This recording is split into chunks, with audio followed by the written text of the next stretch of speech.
Hello everyone, welcome back to my channel. तो यहाँ पे हम देखेंगे कि आज के द हिंदू के शॉर्ट नोट में हमें क्या क्या मेंशन करना है। तो चलिए स्टार्ट करते हैं।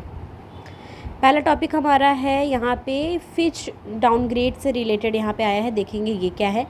इसमें क्या बताया जा रहा है कि USA rating to AA plus from AAA, मतलब यूएसए की जो यहाँ पे रेटिंग बता रहे हैं फिच डाउनग्रेडेड हुआ है। तो किस चीज़ को लेके कि यहाँ पे AA प्लस था, AA प्लस हो गई है रेटिंग किससे, फ्रॉम AAA से। अब यहाँ पे बताया जा रहा है rating that it has been holding at the agency since 1994, और ये रेटिंग जो है वो बरकरार थी 1994 से। तो देखो आपको इसमें क्या जानना है कि ये फिच डाउनग्रेडेड के बारे में क्या बात की गई है, वो किस चीज़ से रिलेटेड है, किस कंट्री से रिलेटेड है। तो पहला हो गया US से रिलेटेड है, और कब क्या हुई, AAA से हो गई वो AA प्लस। ठीक है, ये चीज़ यहाँ से जान ली। First major downgrade for country since standard and poor's S&P action in 2011। Fitch rates credit quality की बात की जाए तो यहाँ कहा जा रहा है from AAA it's highest rating. तो जैसे माना जा रहा है कि जहाँ पे AAA है, ठीक है, तो वो हाईएस्ट रेटिंग को इंडिकेट कर रहा है टू D, और जो D है वो लोवेस्ट रेटिंग है। तो आपको यहाँ ये जान लेना है कि अगर AAA है तो क्या होगी, हाईएस्ट रेटिंग हो गई, करेक्ट, और D है तो लोवेस्ट हो गई। अब यहाँ पे बताया जा रहा है कि जो AAA है, यहाँ पे कहा जा रहा है कि एक्सेप्शनली जो ये है exceptionally strong capacity from payment of financial commitment. Okay, तो ये हो गया। AA की बात की जाए, वेरी लो डिफ़ॉल्ट रिस्क। जब AA रहेगा तो इसका मतलब क्या हो गया, वेरी लो डिफ़ॉल्ट रिस्क और very strong capacity for payment of financial commitment. अब यहाँ पे नेक्स्ट ये आया हुआ है जन विश्वास बिल से रिलेटेड। ठीक है, जन विश्वास बिल 2023 क्या है ये देखेंगे हम।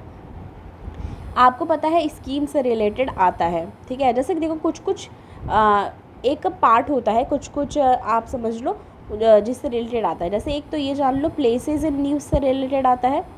ठीक है, प्लेसेस इन न्यूज़ पहली चीज़। कोई भी बड़ी पर्सनालिटी है उससे रिलेटेड आता है प्रीलिम्स में, प्रीलिम्स की बात कर रही हूँ अभी मैं।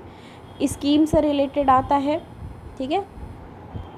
उसके बाद बात किया जाए तो स्कीम के बाद बात किया जाए तो बजट से रिलेटेड आता है, ठीक है। तो आप देखो प्लेसेस इन न्यूज़, पर्सनालिटी जो है न्यूज़ में, स्कीम से रिलेटेड, बजट से रिलेटेड, और तीसरा टाइप का आप ये और एक तो सब्जेक्ट वाइज देख लो। जैसे पॉलिटी के कुछ इंपॉर्टेंट हो गए, जियोग्राफी के कुछ, जैसे यहाँ पे जान लो डिज़ास्टर से रिलेटेड आता है, ठीक है। और ग्लोबल जो भी चीज़ें हैं, जो भी वेदर पैटर्न या हाईली चेंज यहाँ पे दिखता है, जैसे अर्थक्वेक। अब एक ज्योग्राफी में ही आ जाएगा ये अर्थक्वेक, सुनामी, ये सब चीज़ें हो गई।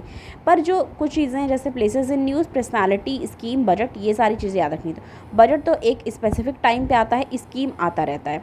तो ये तीन चीज़ें ध्यान रखनी। प्लेसेस इन न्यूज़ मतलब कोई भी प्लेस आई है न्यूज़ में, उसके बारे में हमें अच्छे से जानना है। उसके सराउंडिंग एरियाज़ मतलब कौन कौन से नियर बाई एरियाज़ हैं, कौन सी सी है वहाँ पे, ठीक है, इंपॉर्टेंट सी, जैसे सी ऑफ अजूव और ये सब है ना। तो इस तरह का एग्जांपल बता रही हूँ। जैसे यूक्रेन से रिलेटेड हो गया तो उसके नियर बाई बॉर्डरिंग कंट्री कौन कौन सी है, और कौन सी सी पास हो रही है, ठीक है, ये स्ट्रैटेजिकली ये कैसे इंपॉर्टेंट है, ये सब आता है। कोई भी बड़ी पर्सनालिटी है, जैसे अभी हमने रिसेंट पढ़ा था एक, ठीक है, तो कोई कहीं के बहुत बड़े साइंटिस्ट हैं, उनके बारे में कुछ दे दिया गया है। जैसे अभी आया था कुछ दिन पहले ब्लैक होल से रिलेटेड एक था। तो इस तरह से जानना है। जैसे स्कीम, अब यहाँ आ गई स्कीम, जन विश्वास बिल से रिलेटेड देख लो। अब जैसे कोई बिल आ गया, अमेंडमेंट आ गया, जैसे बिल हो गया, अमेंडमेंट हो गया, ठीक है, तो इस सब से रिलेटेड। अब जैसे वो सोचता रहता है ना कि अगर हमें न्यूज़ में पढ़ना है तो क्या पढ़ना है, तो इसी सब चीज़ों से रिलेटेड हमें पढ़ना रहता है। अब जैसे यहाँ पे है जन विश्वास बिल, तो इसमें बताया जा रहा है जन विश्वास amendment of provision bill 2022 amend 42 law. तो इसमें क्या हुआ कि अमेंड किया 42 लॉ अक्रॉस मल्टीपल सेक्टर। इसमें क्या क्या है इंक्लूडिंग, अब देखो पूरी बात यहाँ समझनी कि जन विश्वास बिल आया, ठीक है। अब इसमें क्या है, ये जन विश्वास अमेंडमेंट ऑफ प्रोविज़न बिल 2022, इसमें क्या बात की गई है, अमेंड करने की 42 लॉज की, 42 लॉ को अमेंड करने की बात हुई है अक्रॉस मल्टीपल सेक्टर। और वो मल्टीपल सेक्टर में क्या क्या इंक्लूडेड है, एग्रीकल्चर है, इन्वायरमेंट है, मीडिया एंड पब्लिकेशन है, हेल्थ है। Bill convert several fines to penalty, जो फाइन्स है उसको किन में कन्वर्ट कर देती है, पेनाल्टीज़ में। मीनिंग क्या है इसका, court prosecution is not necessary to administer punishment.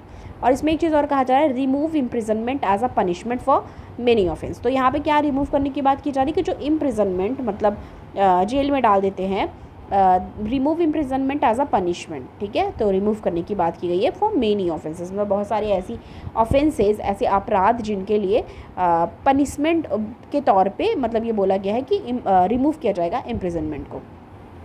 इसमें और बात की जा रही है कि कवर्ड अंडर जन विश्वास, कवर करते हैं अंडर जन विश्वास amendment of provision bill 2023, changes in drug and cosmetic act 1940, इसको किस में मतलब यहाँ पे बताया जा रहा है कि ये कवर करता है अंदर जन विश्वास अमेंडमेंट प्रोविजन बिल 2023, जिसमें बात की गई है changes in drug and cosmetic act 1940 and food safety and standard act 2006, the pharmacy act 1948। Act define, act को बोला जा रहा है कि किस इसलिए एक्ट डिफाइन 4 कैटेगरीज, 4 कैटेगरीज में क्या क्या है, कौन कौन से ऑफेंसेस हैं, इसमें है adulterated drugs, spurious drugs, mislabelled drugs and not of standard quality drugs. तो ये 4 चीज़ों को अब इसमें इंक्लूड किया गया है, 4 कैटेगरीज बताई गई हैं, ठीक है, 1, 2 एंड 3 एंड 4, 4 कैटेगरीज बताई गई हैं। लेज आउट डिग्री ऑफ पनिशमेंट, जिसमें बताया जा रहा है combination of prison time and fine और बेस्ड ऑन किस पे, डिग्री ऑफ ऑफेंसेस पे। ग्रेवल एज, यहाँ पे बताया जा रहा है ग्रेवल एज कुशन, ठीक है, तो ये क्या है, ग्रेवल एज कुशन क्या है, यूज़ किया जाता है इसको रेलवे ट्रैक पे, ठीक है, तो जो रेलवे के ट्रैक बने होते हैं ना, इस तरीके के रेलवे के जो ट्रैक बने होते हैं, बताया जा रहा है कि वहाँ पे यूज़ किया जाता है इसको, इज़ नोन एज बैलेस्ट, तो इसको यूज़ किया जाता है, ये इंपॉर्टेंट याद रखना है कि इसको रेलवे ट्रैक पे यूज़ करते हैं। अगर ये टर्म आया ग्रेवल एज अ कुशन, तो अब इसको यूज़ किया जाता है किस चीज़ के लिए, dissipate the vibration produce by trains and travelling at high speed. एक तो ये है gravel layer act as a cushion, मतलब ये एक्ट करता है as a cushion and damp vibration, so that they do not travel long distance, कि जिससे क्या हो, so they do not travel long distance, ना ट्रेवल करें। चिप्स एक्ट ऑफ यूएस, ये भी इंपॉर्टेंट है हमारा GS 3 से रिलेटेड साइंस सेंटर। तो इसमें देखो बात की जा रही है कि chips act of the US, तो इसमें कहा जा रहा है US क्रिएटिंग हेल्पफुल इंसेंटिव, ठीक है, US क्रिएट कर रहा है हेल्पफुल इंसेंटिव्स किस चीज़ के लिए, प्रोड्यूस करने के लिए सेमी कंडक्टर को, and science act of 2022 chip act, जिसको कहा गया है chips act. Okay, complete 1 year as law today, तो यहाँ पे बताया जा रहा है कि जिनका ये इनका चिप्स एक्ट है, किनका, इसका फुल फॉर्म भी यहाँ पे दिया है, क्रिएटिंग, देखो यहाँ से याद रखना आपको फुल फॉर्म चिप्स का, क्रिएटिंग हेल्पफुल इंसेंटिव, सी से हो गया ना, क्रिएटिंग फिर helpful incentive to produce semiconductor. अब इसको ये 1 ईयर कंप्लीट हुआ है 9 अगस्त को, आज के दिन। ये क्या करता है, बूस्ट करता है American competitiveness, innovation, national security in semiconductor. तो ये क्या क्या चीज़ें बूस्ट करेगा, अमेरिकन कॉम्पिटिटिवनेस को, किस किस चीज़ में, इनोवेशन में, नेशनल सिक्योरिटी में या सेमीकंडक्टर में। तो ये चीज़ें थी जो हमको आज के लिए शॉर्ट नोट में हमें डिस्कस करनी थी, ठीक है। तो बस थैंक यू सो मच, मिलती हूँ आपको मैं नेक्स्ट वीडियो के साथ। Thanks for watching.